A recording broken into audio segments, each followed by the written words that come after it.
بسم اللہ الرحمن الرحیم ایاک نعبد و ایاک نستعین۔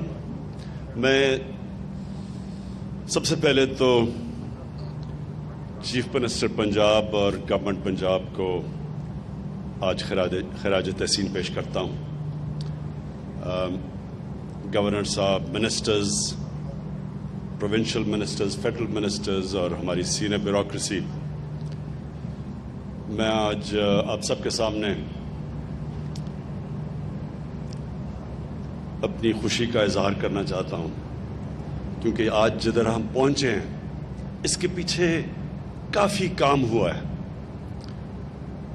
سب سے پہلے تو یہ ممکن ہی نہیں ہو سکتا تھا جب تک ہمارا ایک بڑا امپورٹنٹ قانون تھا فور کلوجر لا، یہ جب تک یہ قانون پاس نہیں ہوتا تھا، یہ عدالتوں میں پڑا ہوا تھا کئی سالوں سے، تو اس کو 2 سال لگے اس قانون کو پاس کرنے کے لیے۔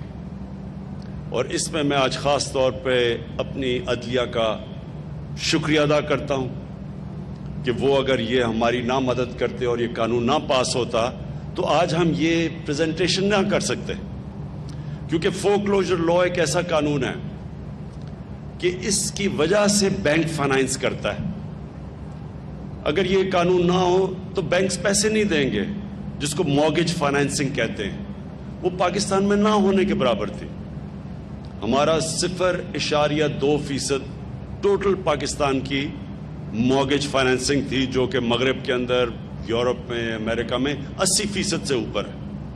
تو اگر یہ نہیں ہے فائنانسنگ، اور جو نہیں تھی ابھی، تو اس کا مطلب کہ اگر آپ کے پاس کیش نہیں ہے، آپ گھر ہی نہیں بنا سکتے، آپ گھر خرید ہی نہیں سکتے۔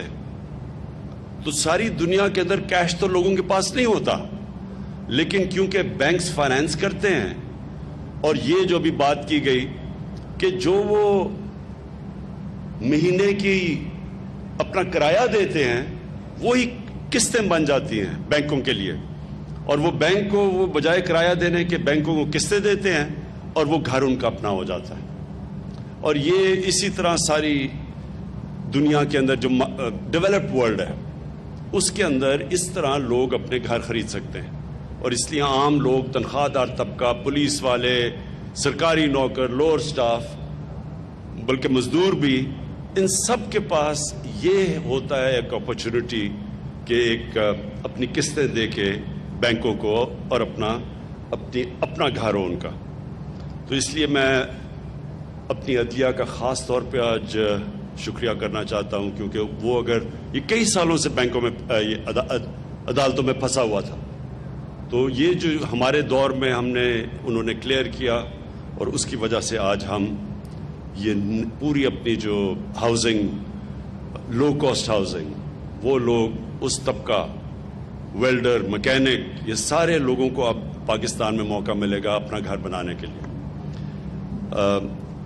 اس کے بعد میں آج ایل ڈی اے کا، عمران منیر، آپ کی لیڈرشپ کے اندر ایل ڈی اے کا جو ابھی آپ نے اپنے جو پرفارمنس تھے ان کو جب آپ نے کھڑا کیا تو مجھے بڑا افسوس ہوا، تالیاں ہی نہیں کسی نے بجائی۔ بڑی کنجوسی کی آپ نے تالیاں بجانے میں، کیونکہ انہوں نے دیکھیں میں آپ کو ایک بات بتانا چاہتا ہوں۔ دیکھیں، جب ایک سسٹم کے اندر برائیاں آ جاتی ہیں، کرپشن آ جاتی ہے، رکاوٹیں آ جاتی ہیں، کہ وہ رکاوٹیں اس لیے ڈالتے ہیں کہ اگر جب تک آپ رکاوٹ نہ ہو، جب تک آپ پیسے نہیں دیں گے تو کام نہیں ہوگا۔ یہ جب اداروں کے اندر اس طرح کی برائیاں آ جاتی ہیں تو جب آپ چینج کرنے لگتے ہیں یہ ٹائم لگتا ہے اور مشکل ہے، کیونکہ وہ جو پرانا سٹیٹس کو ہے وہ چینج نہیں آنے دیتا، کیونکہ ان کا پیسہ جاتا ہے، وہ سٹیٹس کو ہوتا ہے، اس کو اگر آپ اس کو اگر وہ رکاوٹیں نہیں، پیسہ راستے میں پیش نہیں کرے گا تو پیسہ کیسے اس کو بنائے گا؟ تو ایک پورا سسٹم ڈیولپ ہو جاتا ہے ایسے۔ اور بدقسمتی سے میری عمر اتنی ہے کہ ہم نے اپنی آنکھوں کے سامنے یہ سسٹم کو ڈیٹیریٹ، خراب ہوتے دیکھا، اور یہ سارا سسٹم بن گیا کہ رشوت دو تو کام ہوگا۔ تو جب آپ اس کو چینج کرتے ہیں، یہ بڑا اس کے لیے ایک ویژن چاہیے ہوتی ہے، اس کے لیے ایک ڈٹرمنیشن، ایک ریزالو، ایک ارادہ چاہیے ہوتا ہے، اور ہو جاتا ہے دنیا میں. اور ہم کتنے ملک جانتے ہیں جنہوں نے اپنے آپ کو ٹرانسفارم کر لیا، چینج کیا انہوں نے. تو پاکستان نے اگر چیلنجز 21ویں صدی کے میٹ کرنے ہیں تو ہمیں اپنا آپ کو چینج کرنا ہے. تو مجھے اس لیے خوشی ہے کہ عمران منیر نے بڑی، ان کے ہوتے ہوئے LDA نے اور پھر پوری پنجاب گورنمنٹ کی بیکنگ تھی، انہوں نے بڑے چینجز لے کے آئے ہیں، آٹومیشن لے کے آئے ہیں. اگر ہم نے اپنی ایز آف ڈوئنگ بزنس اور کاسٹ آف ڈوئنگ بزنس نیچے لے کے آنی ہے تو آٹومیشن آنی پڑے گی. آٹومیشن کی بڑی ریزسٹنس ہے سارے سسٹم میں. ہر ادارے میں یہ رکاوٹ کوشش کی جاتی ہے کہ یہ آٹومیشن نہ آئے، کیونکہ جیسی آٹومیشن آتی ہے رشوت آٹومیٹکلی ختم ہو جاتی ہے، کیونکہ مشین تو رشوت نہیں لیتی. تو LDA نے بڑی امپرومنٹس کی اپنے اندر، اور یہ جو نقشے پھنس جاتے تھے، پرمیشنز نہیں ملتی تھی اور پھر پیسہ، تو انہوں نے، میں خاص طور پہ آج آپ کو خراج تحسین پیش کرتا ہوں LDA کو. پھر نیا پاکستان ہاؤسنگ، جنرل حیدر، آپ کو بھی میں آج اور آپ کی ٹیم کو خراج تحسین پیش کرتا ہوں، کیونکہ انہوں نے کنسٹرکشن سیکٹر کے اندر ساری رکاوٹیں، ساری تو نہیں لیکن بہت رکاوٹیں ہٹا دی ہیں. اور اس کے لیے FBR کے ساتھ بیٹھ کے ان کے ساتھ پوری کہ کیسے انسینٹیوائز لو کاسٹ ہاؤسنگ کر سکتے ہیں، کیسے لو کاسٹ ہاؤسنگ میں ٹیکس بریکس دے سکتے ہیں. تو یہ بھی ایک بڑا لمبا پروسیس تھا. پھر بینکوں کے ساتھ بیٹھے، اسٹیٹ بینک کے ساتھ بیٹھے کہ اسٹیٹ بینک کے ساتھ انہوں نے، پھر اسٹیٹ بینک نے لیڈرشپ دی بینکس کو، کیونکہ بینکس کو عادی نہیں ہے بینکس کہ چھوٹے لوگوں کو قرضہ دیں ہاؤس فائنینسنگ کے لیے، کیونکہ یہاں تو کانسیپٹ تھا ہی نہیں. تو اس کے لیے بھی جنرل حیدر نے اسٹیٹ بینک کے ساتھ بیٹھ کے، FBR کے ساتھ بیٹھ کے، پھر یہ جو اتھارٹیز کے ساتھ بیٹھ کے ون ونڈو آپریشن کی طرف جانے کے لیے بڑی کوشش کر کے آج تک ہم یہاں پہنچے ہیں. اور اس کا سب سے واضح چیز یہ ہے کہ پچھلے اس 1 مہینے کے اندر پاکستان کی تاریخ کی سب سے زیادہ سیمنٹ کی سیلز ہوئی ہیں، سب سے زیادہ سیمنٹ بکا ہے. تو اس کا مطلب یہ کہ کنسٹرکشن سیکٹر اب آگے بڑھنا شروع ہو گیا ہے. اور کنسٹرکشن سیکٹر ایسا ہے کہ 30 اور انڈسٹریز کنسٹرکشن کے ساتھ جڑی ہوئی ہیں. تو بیسکلی اگر ایک سیکٹر جس سے ساری اکانومی اٹھتی ہے، جس سے روزگار ملتا ہے، اور ہمارے لیے بڑا چیلنج ہے روزگار، ہمارا ینگ پاپولیشن ہے، روزگار ملتا ہے، گروتھ ریٹ بڑھتی ہے، ویلتھ کریشن ہوتی ہے، وہ ہے کنسٹرکشن سیکٹر. اور یہ جو کوششیں سب نے کی، اتھارٹیز نے، LDA نے، CDA نے، ادھر پشاور ڈیولپنگ اتھارٹی نے، انہوں نے بڑا کام کیا یہ آسانیاں پیدا کرنے کے لیے. اور پھر نیا پاکستان ہاؤسنگ نے ان کے ساتھ، سب کے ساتھ مل کے کوآرڈینیٹ کیا. پھر بینکنگ سیکٹر.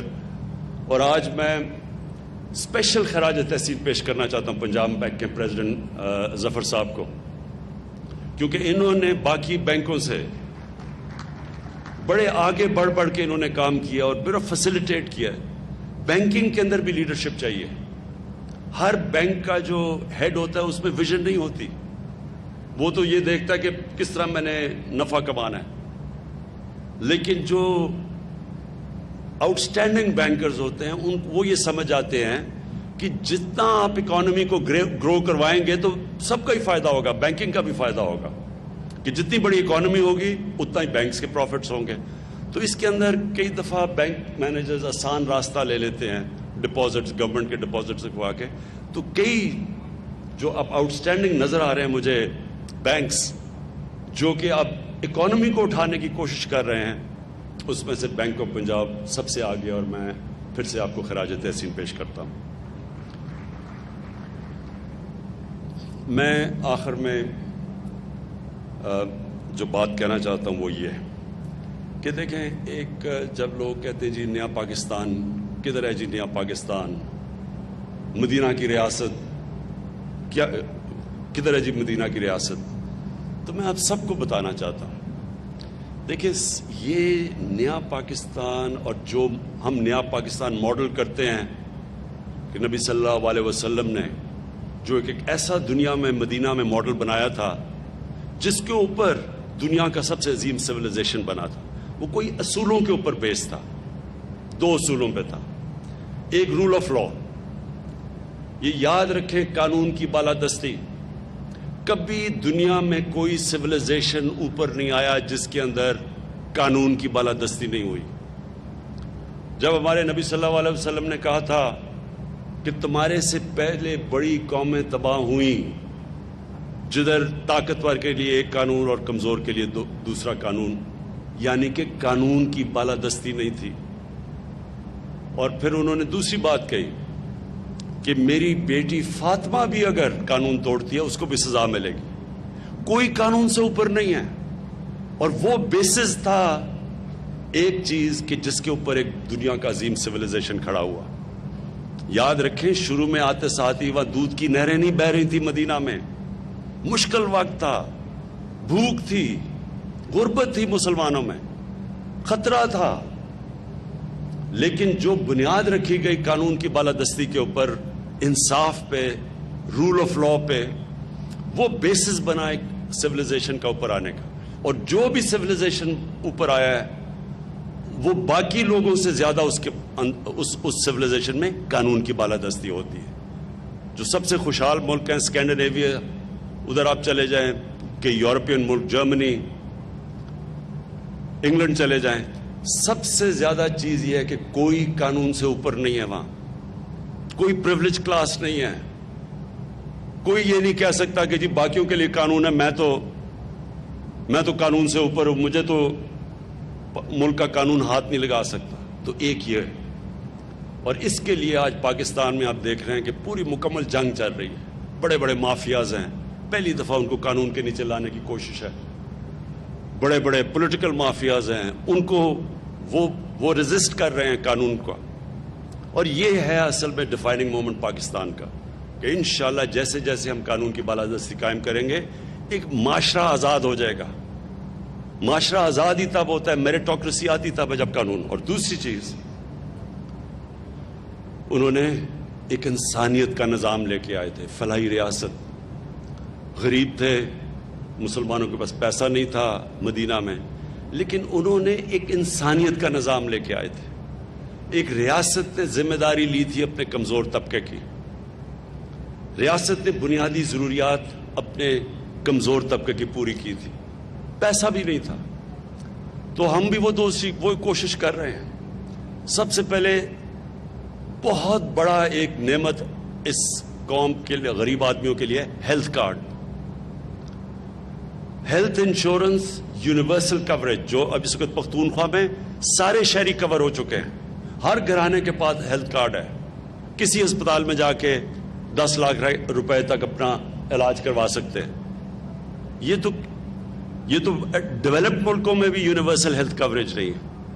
دوسرا، پنجاب نے جو چیلنج لیا، پنجاب سب سے بڑا 60% پاکستان ہے، سال کے اینڈ تک پنجاب نے چیلنج لیا ہے کہ سارے پنجاب کے شہریوں کو ہیلتھ کارڈ ملے گا، ہیلتھ کوریج ملے گی۔ یہ میں پھر سے ریپیٹ کرتا ہوں، یہ ڈیولپڈ ملکوں کے اندر بھی اس طرح کی یونیورسل ہیلتھ کوریج نہیں ہے۔ پھر ہم نے پناہ گاہ، یہ انشاءاللہ اس کا نیٹ ورک پھیلے گا سارے پاکستان میں کہ ایک مزدور جو سارا دن محنت کرتا ہے اپنے گھر والوں کے لیے پیسہ بھیجنے کے لیے، اس کے لیے نعمت بن گئی ہے کہ اس کو کھانا بھی مل جاتا ہے، اس کو کرایہ بھی نہیں دینا پڑتا، اور جو پیسہ بچتا ہے وہ گھر بھیج دیتا ہے۔ میں ادھر یہاں آپ کو کہوں کہ پختونخوا کی ابھی یونائٹڈ UNDP کی رپورٹ آئی ہے، یہ میں سب کو کہوں گا کہ پڑھیں کیونکہ انہوں نے بڑی ریسرچ کر کے پاکستان میں ابھی رپورٹ پبلش کی ہے۔ اس رپورٹ میں پچھلے 6 سال میں جس صوبے میں سب سے زیادہ غربت کم ہوئی ہے اور جس میں سب سے زیادہ ہیومن ڈیولپمنٹ ہوئی ہے، یعنی انسانوں کے اوپر انویسٹمنٹ ہوئی ہے، وہ خیبر پختونخوا ہے، جس کی وجہ سے ووٹ پڑی ہے PTI کو۔ کیونکہ اب تو رپورٹ آ گئی ہے کہ 2013 کے بعد جو گورنمنٹ کی پالیسیز تھی اس کی وجہ سے خیبر پختونخوا میں غربت بھی کم ہوئی اور ہیومن ڈیولپمنٹ یعنی انسانوں کے اوپر سب سے زیادہ سرمایہ کاری سب سے زیادہ پاکستان میں. اور ایک وقت پہ خیبر پختونخوا سب سے پیچھے تھا, وار آن ٹیرر تھی, تباہی تھی.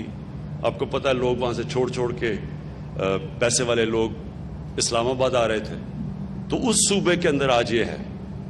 تو ایک تو پناہ گاہ, ہیلتھ کارڈ, انشاءاللہ میں سنڈے کو ایک نئی سروس شروع کر رہا ہوں, کوئی بھوکا نہ سوئے. ہماری کچن جائیں گے, موو کریں گے غریب ایریاز میں اور ہم ان کو کھانا دیں گے 2 وقت کا, تاکہ لوگوں کو جو غریب علاقے ہیں ان کے اندر بھوک کسی کو نہ ہو. اور یہ انشاءاللہ سارے پاکستان میں یہ میرا نیٹ ورک, میری کوشش ہے پھیلانے کی. اور جو سب سے بڑا پروگرام اب ہمارا آنے والا ہے, اب تک ہم 75% 75% پاکستان میں ہمیں ڈیٹا آ گیا ہے. انشاءاللہ جون تک 100% پاکستان کا ڈیٹا آ جائے گا. اس ڈیٹا کے مطابق ہمارے لیے آسان ہوگا کہ ہم غریب گھرانوں کو ڈائریکٹ سبسڈی دیں, یعنی ان کے پاس ڈائریکٹ پیسے جائیں. یعنی اگر, اور ہمارے پاس کیونکہ ڈیٹا ہوگا, ان کو ہم باقاعدہ جس طرح بھی ہم نے احساس پروگرام کے اندر تقریباً 1.5 کروڑ لوگوں کو, خاندانوں کو ہم نے پیسے دیے, اسی طرح اسی شفافیت سے اب ہم پورا کور کریں گے. جدھر جدھر ہم لوگوں کو ڈائریکٹلی, جو بھی غریب گھرانے ہوں گے, کسانوں کو مثلا کھاد کے لیے ہم نے پیسے دینے ہیں, سبسڈائز کرنا ہے, تو ڈائریکٹلی ان کو سبسڈی جائے گی. یہ ڈیٹا جب ہمارے پاس پورا ہو جائے گا تو ڈائریکٹلی لوگوں کو سبسڈائز کریں گے. اور انشاءاللہ وہ جو میری کوشش ہے کہ پاکستان ایک فلاحی ریاست بننے جا رہا ہے. میں آخر میں پھر سے آپ سب کو مبارک دیتا ہوں. چیف منسٹر صاحب آپ کو, LDA میں عمران منیر آپ اور آپ کی ٹیم کو, جنرل حیدر نیا پاکستان میں آپ کو, اور last but not the least Punjab bank میں ظفر آپ کو, آپ سب کو میں آج خراج تحسین پیش کرتا ہوں. شکریہ.